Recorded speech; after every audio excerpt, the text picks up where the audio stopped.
ओम नमः शिवाय।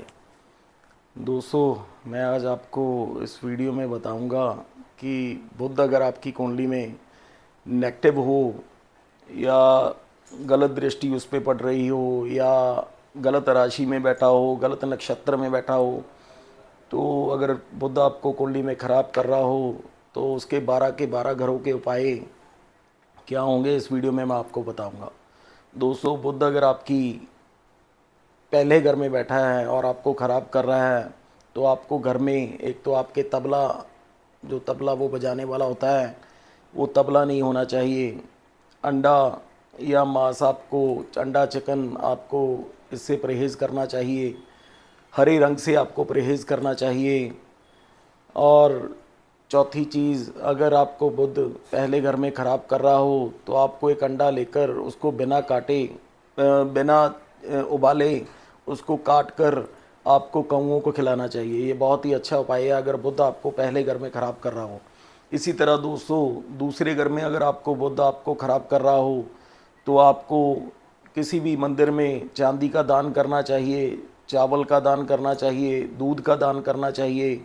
और आपको 96 डेज़ के लिए, 96 दिनों के लिए आपको आपका नाक छेदन करवाना चाहिए। उसमें चांदी की तार या सफ़ेद धागा उसमें आपको डलवा लेना चाहिए। इससे आपको जो बुध के नेगेटिव रिजल्ट मिल रहे हैं उससे आपको राहत मिलेगी। इसी तरह तीसरे घर में अगर आपको बुध खराब कर रहा हो तो आपको फिटकड़ी से अपने दांत हैं जो वो रोज़ साफ़ करने चाहिए। और दूसरी चीज़, मूंग साबुत दाल जो होती है उसको किसी तांबे के लोटे में भरकर आपको जल प्रवाह करना चाहिए। और तीसरी चीज़, किसी बकरी का दान करना चाहिए और पक्षियों को दाना खिलाना चाहिए अगर तीसरे घर में बुध आपको ख़राब कर रहा हो। इसी तरह चौथे घर में अगर आपको बुध खराब कर रहा हो तो आपको कभी भी अपने घर में तोता या बकरी नहीं पालनी चाहिए। इससे बुध जो होगा वो आपको और नेगेटिव रिजल्ट देगा। एक जो ढाक के पत्ते होते हैं उसको दूध में धोकर आपको जल प्रवाह करने चाहिए। और तीसरा, 400 ग्राम गुड़ आपको हर संडे वाले दिन ये भी आपको जल प्रवाह करना चाहिए। और छोटी कन्याओं को आपको दूध या खीर ये आपको खिलाते रहना चाहिए। इससे आपको चौथे घर में बुध जो नेगेटिव रिजल्ट दे रहा है उसके नेगेटिव रिजल्ट से आपको राहत मिलेगी। दोस्तों, ये थोड़ा सा जो बीच में मैं अटकता हूँ, मैं ये वीडियो सारी हिंदी में बनाने की ट्राई कर रहा हूँ। पहले मैं वीडियोस थी जो पंजाबी में बनाता था। पंजाब में इसीलिए ये सोच के बनाने लग गया कि अगर पंजाबी में बनाऊँगा तो वो सिर्फ 1.5 करोड़ बंदा देखेगा, अगर मैं हिंदी में बनाऊंगा तो वो 150 करोड़ बंदा देखेगा। इसलिए थोड़ा सा अटकता हूँ अगर मैं हिंदी में वीडियो बना रहा हूँ। हिंदी में फ्लुएंसी जो मेरी है वो थोड़ी सी कम है क्योंकि मैं पंजाब में रहता हूँ, तो इसलिए थोड़ा सा बीच में अटकता हूँ। चलो अपने टॉपिक पे आते हैं। इसी तरह दोस्तों, अगर 5वें घर में बुध हो और आपको वो ख़राब कर रहा हो तो आपको एक चांदी का छल्ला वो धारण कर लेना चाहिए जिसमें जोड़ ना हो।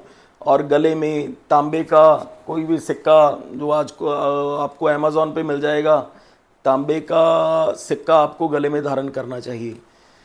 इसी तरह 6th हाउस दोस्तों, अगर 6th हाउस में बुध आपको ख़राब कर रहा हो तो मिट्टी के बर्तन में आपको दूध भर के किसी वीराने में उसको दबा के आना चाहिए अगर 6th हाउस में आपको बुध खराब कर रहा है। और दूसरा, गंगा जल की बोतल में, गंगा जल किसी बोतल में भरकर आपको किसी खेतीबाड़ी वाली ज़मीन में उसको दबाना चाहिए। और चांदी का छल्ला आपको धारण करके रखना चाहिए। ये 6th घर के उपाय थे दोस्तों।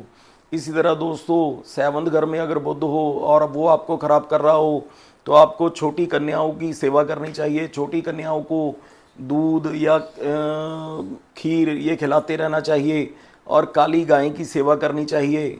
और सबसे महत्वपूर्ण चीज़ जो है, आपको अगर 7वें घर में बुध खराब कर रहा हो तो आपको ब्याज का काम नहीं करना चाहिए, ब्याज पे पैसे नहीं देने चाहिए।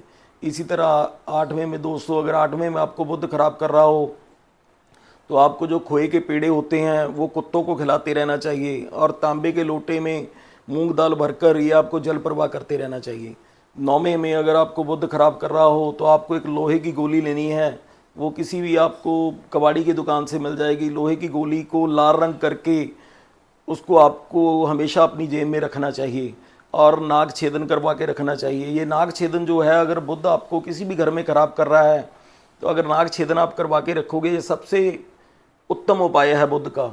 ये आप मैं तो 3-4 घरों में आपको नाग छेदन बता रहा हूँ। आप किसी भी घर में नाग छेदन अगर करवा सकते हो, नाग छेदन बहुत ही अच्छा उपाय है बुध का। तो 9th घर में अगर ये चीज़ें हो रही हैं, और किसी साधु संत से आपको तबीज़ वगैरह कभी नहीं लेना चाहिए अगर 9th हाउस में आपके बुध है और अब वो आपको ख़राब कर रहा है। इसी तरह 10वें में दोस्तों अगर बुध आपको ख़राब कर रहा है तो आप गाय को, आपको हरा चारा वो खिलाते रहना चाहिए, और शराब मांस मछली मदिरा इन चीज़ों से दूर रहना चाहिए। 11वें में अगर आपको बुध खराब कर रहा है तो आपको गले में तांबे का सिक्का हमेशा पहन के रखना चाहिए, नाग छेदन करवा के रखना चाहिए, साधु फकीर से तबीज़ वगैरह नहीं लेना चाहिए, और फटकड़ी से हर रोज़ अपने दांत साफ करते रहना चाहिए। और 12वें में अगर आपको बुध खराब कर रहा हो तो एक खाली घड़ा जो होता है मिट्टी वाला, उसको आपको जल प्रवाह करना चाहिए, नाग छेदन करवाना चाहिए, लोहे के छल्ले को लाल रंग करके हमेशा अपने पास रखना चाहिए। ये चीज़ें आपको करते रहना चाहिए। ये नाग छेदन वाला जो उपाय है वो आप 12 के 12 घरों में कर सकते हो।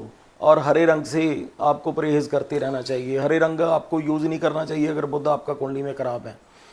तो दोस्तों ये जो बुध है, बुध कुंडली में अच्छा होना बहुत ज़रूरी है आपके बिज़नेस के लिए, आपकी सेहत के लिए। बुध अगर कुंडली में अच्छा होगा तो आपका दिमाग है वो जो दिमाग बहुत तेज़ चलेगा, काम में, किसी काम में आपको रुकावट नहीं आएगी।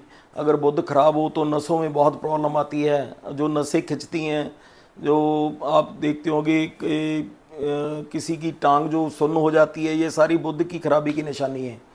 तो बुध को ठीक रखना बहुत ज़रूरी है। ये जो मैंने आपको उपाय बताए सभी घरों के, अगर ये कुंडली में आप खुद देख लें कि कौन सी कुंडली में आपके बुध है और वो आपको ख़राब तो नहीं कर रहा, तो आप ये उपाय कर सकते हैं। ओम नमः शिवाय।